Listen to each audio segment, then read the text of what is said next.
So we are into Why Rhetoric, that chapter. So it's chapter 2, and this one is Andrew's chapter.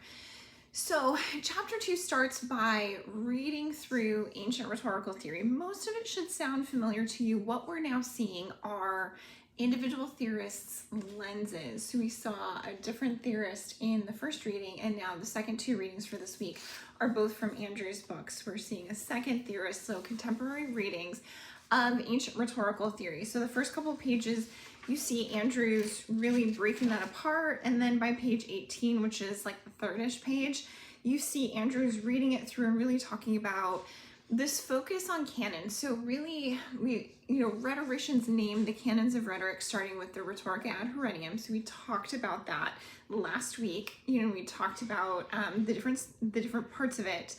And so Andrew starts with why we're focused on the ones that we are, specifically like where we do and don't see memory and why. And so I want to point this out briefly because, so this is our textbook for class, and I went a little crazy with my notes. This book also makes reference to the canon. So I just want to make sure that you're paying attention to the canons are reread a few different ways by different theorists as is useful. Memory really is the big category that is hotly debated. Like how much of what we're talking about is memory? How much of the ideas and the understanding of genre is memory as the Greek and Roman rhetoricians understood memory, and how much of it is invention?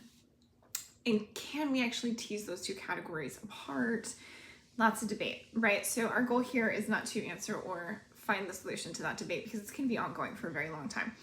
What I want to focus on in this one instead, and this is a tangent. So when we talked about rhetoric, we talked about Greek rhetoric and then Greek into Roman, and I talked a lot about how as Roman rhetoric became the Middle Ages, we saw a redefinition of logos, and then coming out of the Middle Ages with the Enlightenment, what we see are scientists at the time redefining again logos and what can fit into logos and what can't, and then an actual separation. And I know I've mentioned this in the videos before, but there is a separation between rhetoric and logic, with logic coming out of rhetoric, and rhetoric, especially in the Enlightenment, being nothing but style and eloquence.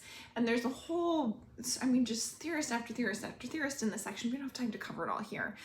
But what I want to point out connected to all of that, and kind of leading into the Middle Ages, is Martin Luther, because he's briefly, so briefly, they're like a paragraph in Andrew's text about Luther and the idea of the printing press.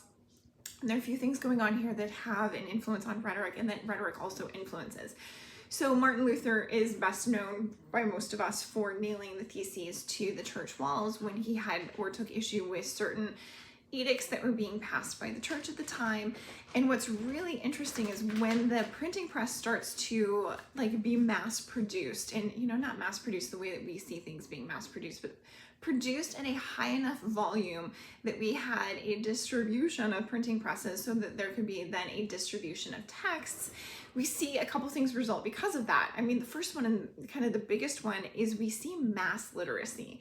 So one of the top books that has been printed by a printing press since the Martin Luther times has been the Bible, and a lot of people, because they attended church so regularly, taught themselves to read because they had heard the Bible spoken to them so frequently that once they could purchase their own Bible, they could then read. This is not immediate, this is not like magic. Slow process, but we slowly saw over, not very many, it was more like one generation, we saw an increase in literacy skills, not just with the elite class, but filtering its way down through all of the multiple classes. The other thing that we see specific to Martin Luther, and we're dealing with the time of the printing press, so I know Martin Luther did not invent the Gutenberg press, Gutenberg invented the Gutenberg press, but these two events are happening simultaneously. So Martin Luther is nailing theses multiple times. This is not a one-time event. He, in multiple occasions, nails theses to the church door. And what is really interesting is then people surrounding the city location where he was in, printers specifically, are able to take the theses that have been nailed and they're able to print them and then circulate them. And so we saw a huge circulation of pamphlets like that. And what's really interesting is once you start to see circulation, how quickly and to where news is spread is connected to these printing presses. So Martin Luther nailed the theses to the church door. A printer took them, created a typeface of them, printed them, and then started circulating them within the city. And then people within the city started circulating them within the next city, within the next city, within the next city. And so what you started seeing were city revolts in relation to the theses that Martin Luther had nailed to the church door in cities like 5, 6, 7 cities over, 5, 6, 7, 8 weeks later, because that was how long the circulation was taking for the theses to go from the point of origin to the city where you're seeing the revolts. And Luther had a huge issue with this. Like, he was very against this. And then his version of rhetorical theory started to pay attention to timing, mostly as in it needed to be like an immediate. But what we as theorists now looking back on that time see is the introduction of circulation to rhetorical theory. And that's what's coming up in chapter 2. And so that's what I wanted to point out. Like, from the time of the printing press and what Andrews is getting at with this idea, although he's not explicitly saying it, you know, and he's talking about when logic is a part of rhetoric and when it's divorced from rhetoric, because we go from the, we go from Roman times to the Middle Ages to the Enlightenment, and we see logic come in and out. But connected to all of that is this idea of circulation. When do people get access to ideas? How do they get access? How does literacy impact that? And then connected to all of that, if it's related to a specific event, what does the circulation surrounding that look like? What are the cultural influences? Because what we're really starting to see, and what Andrews is really centering his rhetorical theory on, is that rhetoric, like in its ability to capture and circulate cultural knowing, cultural ways of knowing, are completely intertwined. And so when does a rhetorical act or a communicative act carry those bits and pieces of culture that are really necessary? And when does circulation make the understanding or the meaning making by individual groups or different audiences easier or more difficult? You know, and those are kind of the two big things. And what does it look like? So this was, I mean, just to give like a contemporary example, I was in college when September 11th happened in New York City. And now as an educator, you know, I'm a college educator. Most of my students, my undergrads specifically, were not even alive. They were born after all of that happened. So they only understand it and know it and have frames of reference, like cultural ways of knowing in relation to what they've heard and what history looks like. There's a huge difference in all of you all in when you experienced things and how old you currently are. And so then when you would have experienced, or maybe not, that particular event. And then some of you are also teachers of students even younger than my undergrads. And so what are their frames of knowing and what do those look like? And then how are these ideas taught?